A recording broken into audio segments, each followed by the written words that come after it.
Und damit Servus und herzlich willkommen zu einer neuen Ausgabe der Friday Horror Picture Show. Heute mit Dagon. Wir spielen das komplette Spiel in einem Video durch. Das geht sehr schnell. Es dauert etwa eine halbe Stunde. Ich habe es gestern spaßeshalber mal getestet und halt gleich durchgespielt. Ich habe allerdings nicht alles gefunden. Das wird wahrscheinlich auch heute dann der Fall sein.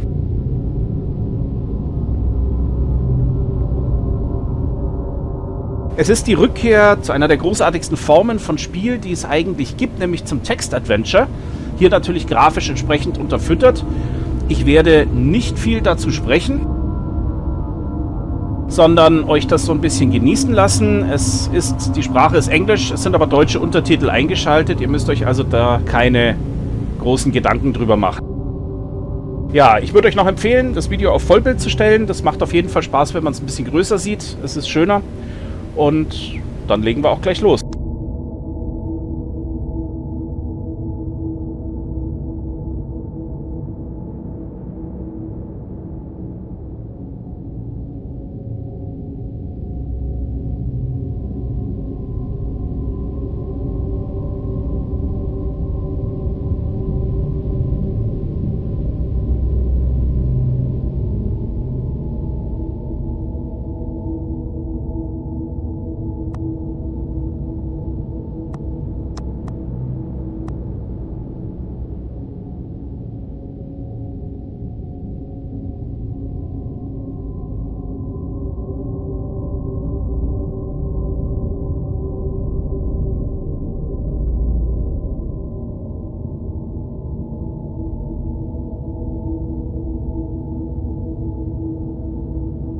I am writing this under an appreciable mental strain, since by tonight I shall be no more.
Penniless, and at the end of my supply of the drug which alone makes life endurable, I can bear the torture no longer, and shall cast myself from this garret window into the squalid street below. Do not think from my slavery to morphine that I am a weakling or a degenerate. When you have read these hastily scrawled pages, you may guess, though never fully realize, why it is that I must have forgetfulness or death.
depths of the broad Pacific that the packet of which I was supercargo fell a victim to the German sea raider.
The Great War was then at its very beginning, and the ocean forces of the Hun had not completely sunk to their later degradation. So that our vessel was made a legitimate prize, whilst we of her crew were treated with all the fairness and consideration due us as naval prisoners.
So liberal, indeed, was the discipline of our captors, that 5 days after we were taken, I managed to escape alone, in a small boat, with water and provisions for a good length of time.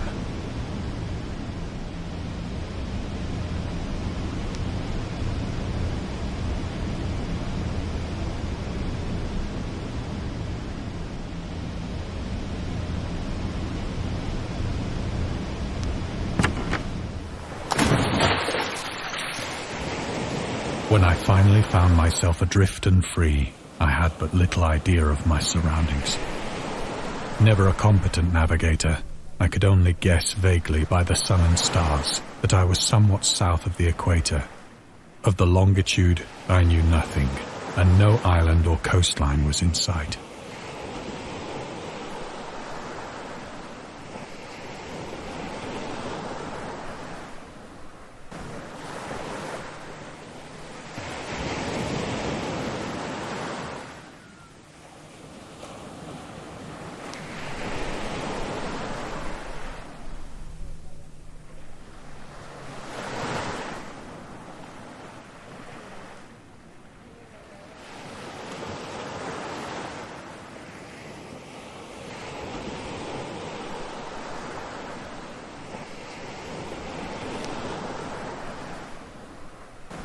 The weather kept fair, and for uncounted days I drifted aimlessly beneath the scorching sun, waiting either for some passing ship or to be cast on the shores of some habitable land.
But neither ship nor land appeared, and I began to despair in my solitude upon the heaving vastness of unbroken blue.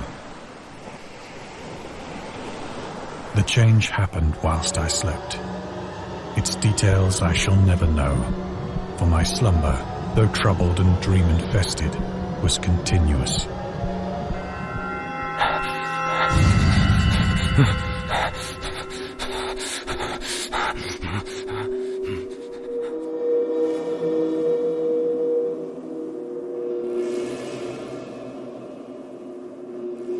When at last I awoke, it was to discover myself half sucked into a slimy expanse of hellish black mire, which extended about me in monotonous undulations as far as I could see, and in which my boat lay grounded some distance away.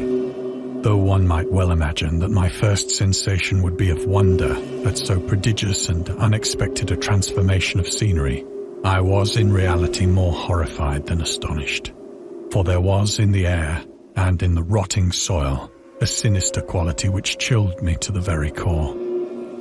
The region was putrid with the carcasses of decaying fish and of other less describable things which I saw protruding from the nasty mud of the unending plain. Perhaps I should not hope to convey in mere words the unutterable hideousness that can dwell in absolute silence and barren immensity. There was nothing within hearing, and nothing in sight, save a vast reach of black slime.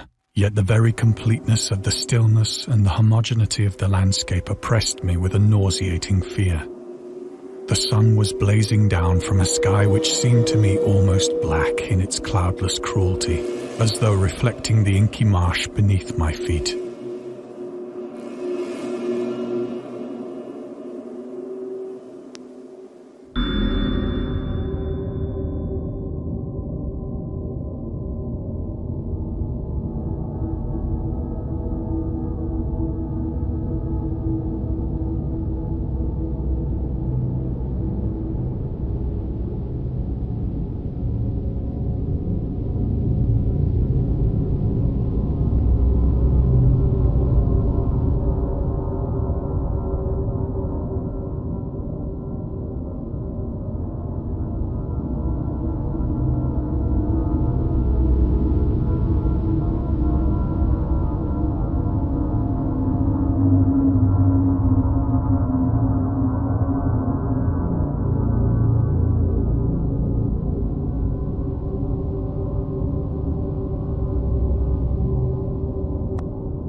As I crawled into the stranded boat, I realized that only one theory could explain my position.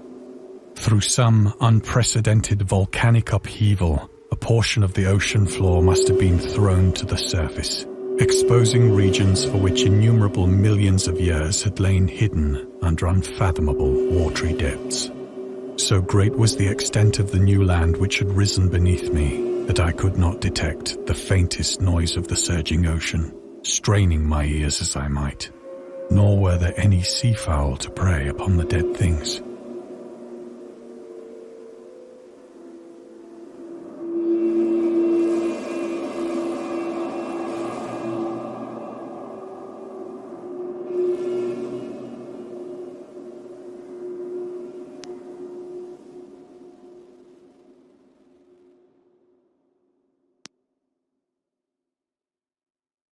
For several hours I sat thinking or brooding in the boat, which lay upon its side and afforded a slight shade as the sun moved across the heavens.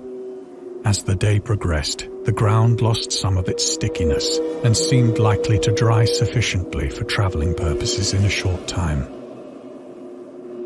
That night I slept but little, and the next day I made for myself a pack containing food and water, preparatory to an overland journey in search of the vanished sea and possible rescue.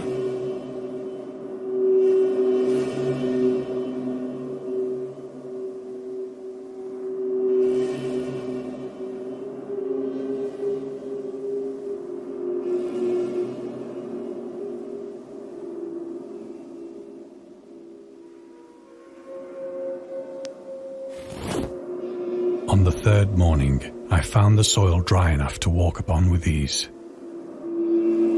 The odor of the fish was maddening, but I was too much concerned with graver things to mind so slight an evil, and set out boldly for an unknown goal.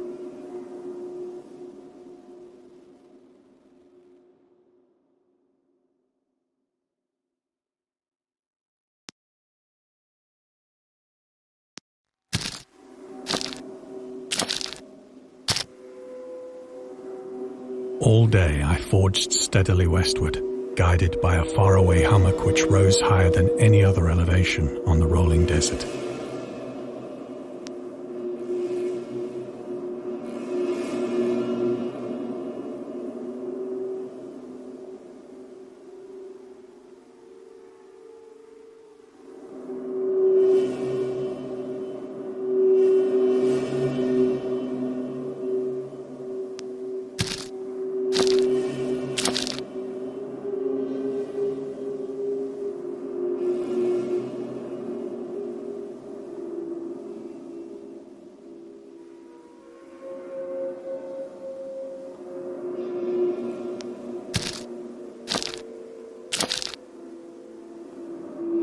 That night, I encamped, and on the following day still travelled toward the hummock, though that object seemed scarcely nearer than when I had first espied it.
By the fourth evening, I attained the base of the mound, which turned out to be much higher than it had appeared from a distance. An intervening valley setting it out in sharper relief from the general surface.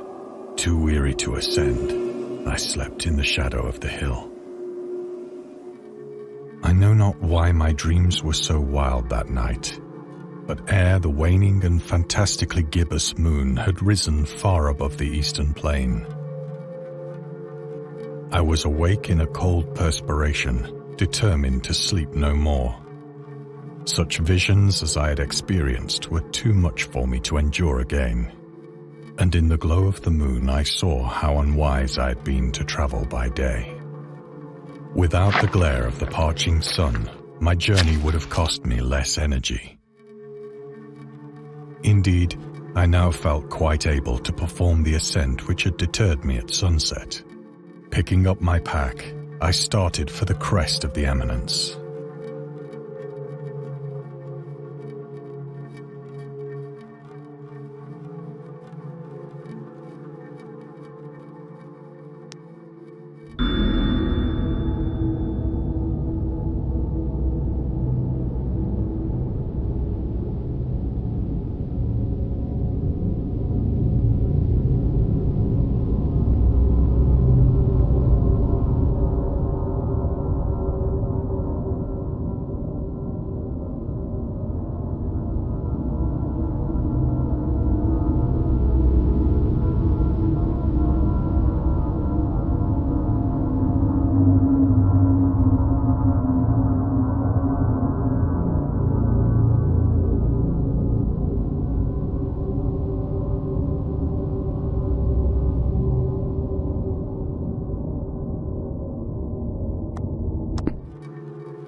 I have said that the unbroken monotony of the rolling plain was a source of vague horror to me.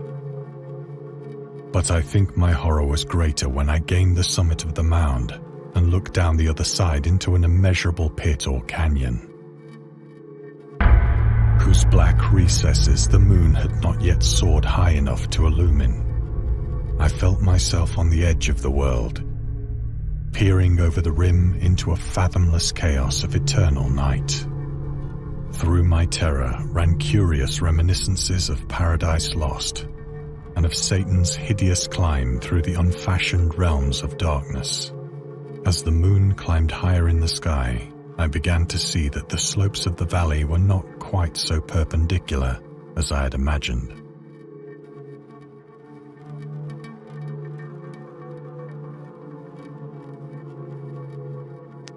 Ledges and outcroppings of rock afforded fairly easy footholds for a descent, whilst after a drop of only a few hundred feet, the declivity became very gradual.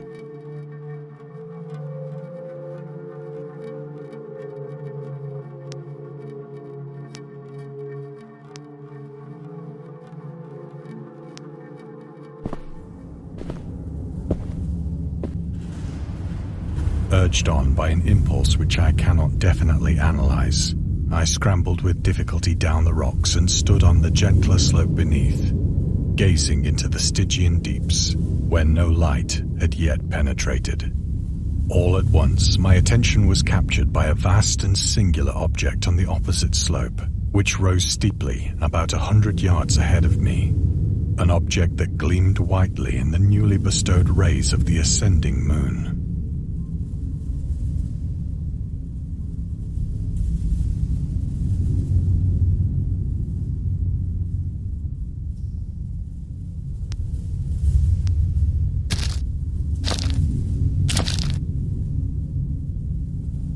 That it was merely a gigantic piece of stone, I soon assured myself, but I was conscious of a distinct impression that its contour and position were not altogether the work of nature. A closer scrutiny filled me with sensations I cannot express.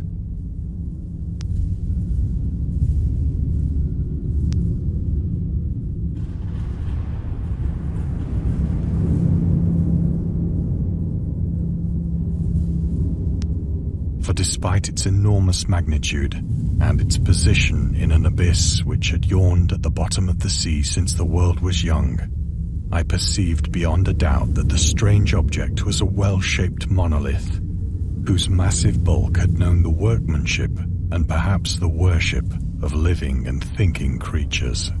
Dazed and frightened, yet not without a certain thrill of the scientist's or archaeologist's delight, I examined my surroundings more closely.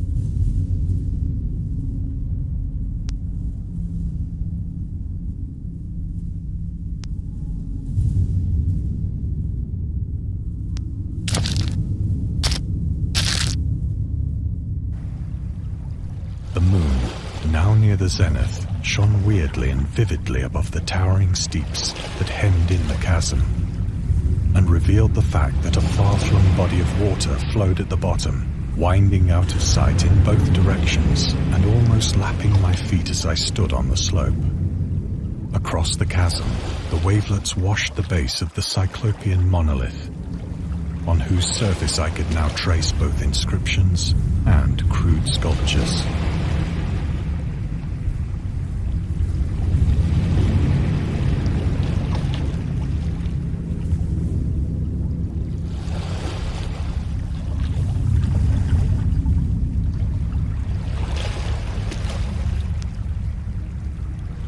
The writing was in a system of hieroglyphics unknown to me and unlike anything I'd ever seen in books, consisting for the most part of conventionalized aquatic symbols such as fishes, eels, octopi, crustaceans, mollusks, whales, and the like. Several characters obviously represented marine things which are unknown to the modern world, but whose decomposing forms I had observed on the ocean-risen plain. It was the pictorial carving, however, that did most to hold me spellbound.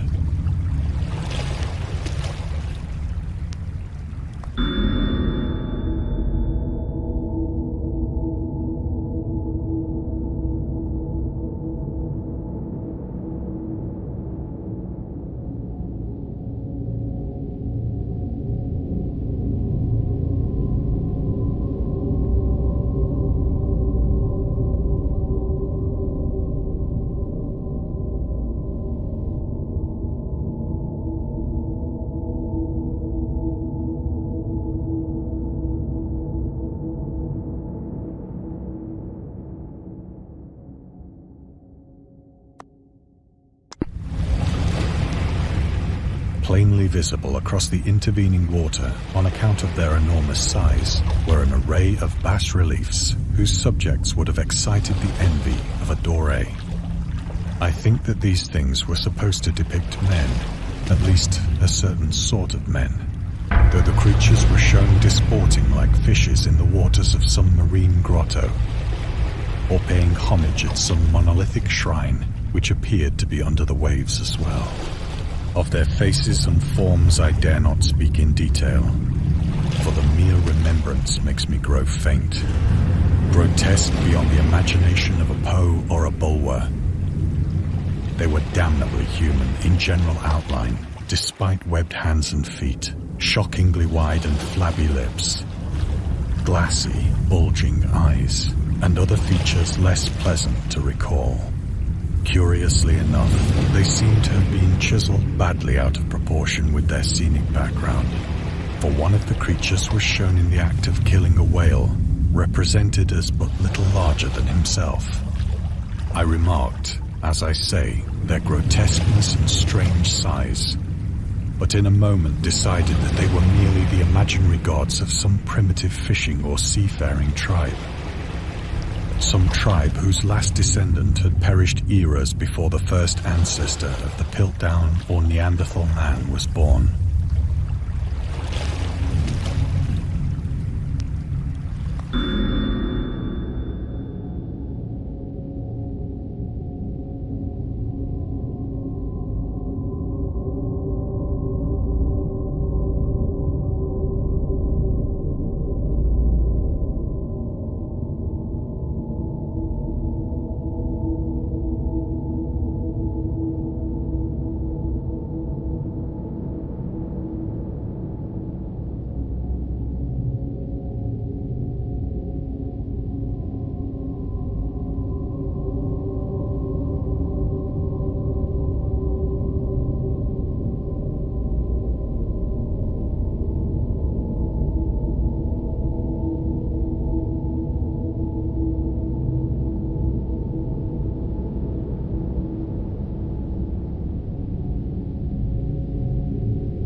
Awestruck at this unexpected glimpse into a past beyond the conception of the most daring anthropologist, I stood musing whilst the moon cast queer reflections on the silent channel before me. Then, suddenly, I saw it. With only a slight churning to mark its rise to the surface, the thing slid into view above the dark waters. Like and loathsome, it darted like a stupendous monster of nightmares to the monolith, about which it flung its gigantic scaly arms, while it bowed its hideous head and gave vent to certain measured sounds. I think I went mad then. Of my frantic ascent of the slope and cliff, and of my delirious journey back to the stranded boat, I remember little.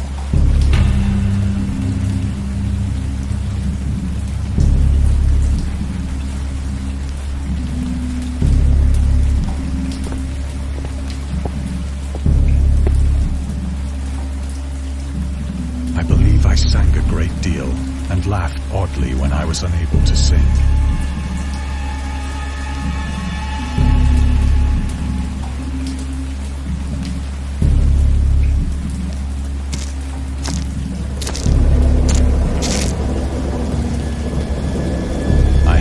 Distinct recollections of a great storm sometime after I reached the boat.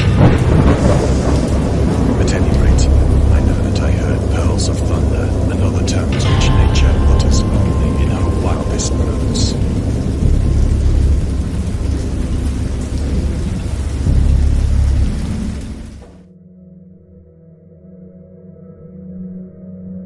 When I came out of the shadows, I was in a San Francisco hospital, brought thither by the captain of the American ship which had picked up my boat in mid-ocean. In my delirium, I had said much, but found that my words had been given scant attention. Of any land upheaval in the Pacific, my rescuers knew nothing.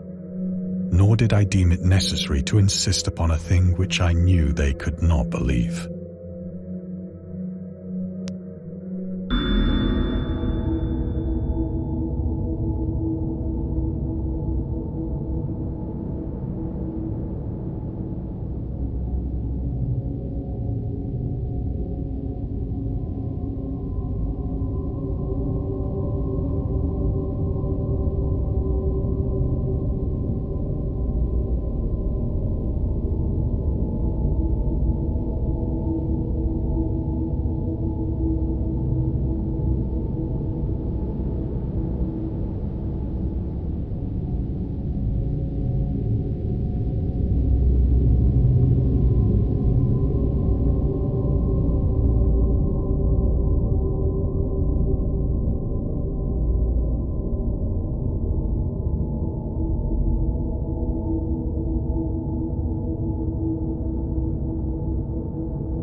Once I sought out a celebrated ethnologist and amused him with peculiar questions regarding the ancient Philistine legend of Dagon, the fish god.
But soon perceiving that he was hopelessly conventional, I did not press my inquiries.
the moon is gibbous and waning that I see the thing. I tried morphine, but the drug has given only transient surcease and has drawn me into its clutches as a hopeless slave. So now I am to end it all, having written a full account for the information or the contemptuous amusement of my fellow men.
Often, I ask myself if it could not all have been a pure phantasm. A mere freak of fever as I lay sun-stricken and raving in the open boat after my escape from the German man-of-war. This I ask myself, but ever does there come before me a hideously vivid vision in reply. I cannot think of the deep sea without shuddering at the nameless things that may at this very moment be crawling and floundering on its slimy bed, worshipping their ancient stone idols and carving their own detestable likenesses on submarine obelisks of water-soaked granite. I dream of a day when they may rise above the billows to drag down into their reeking talons the remnants of puny, war-exhausted mankind. Of a day when the land shall sink and the dark ocean shall ascend amidst universal pandemonium.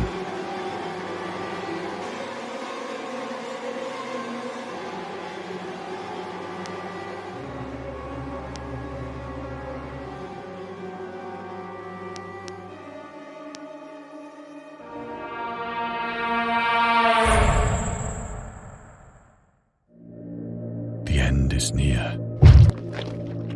I hear a noise at the door, as of some immense slippery body lumbering against it.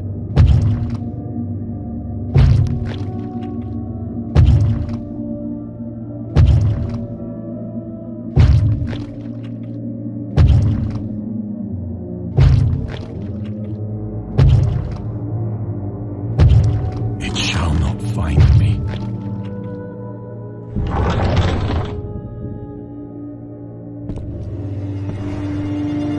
God, that hand!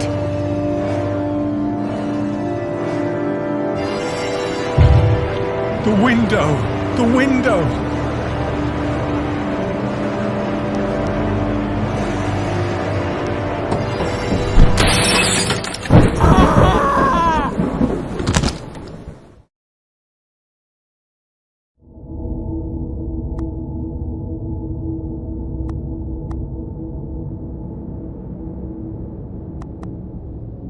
Jo, das wäre es gewesen. Ich bedanke mich sehr herzlich bei euch fürs Zuschauen. Ich wünsche euch nur das Beste. Wir sehen uns dann zu einem anderen Let's Play wieder. Bis dann, macht's es gut. Servus und auf Wiederschauen.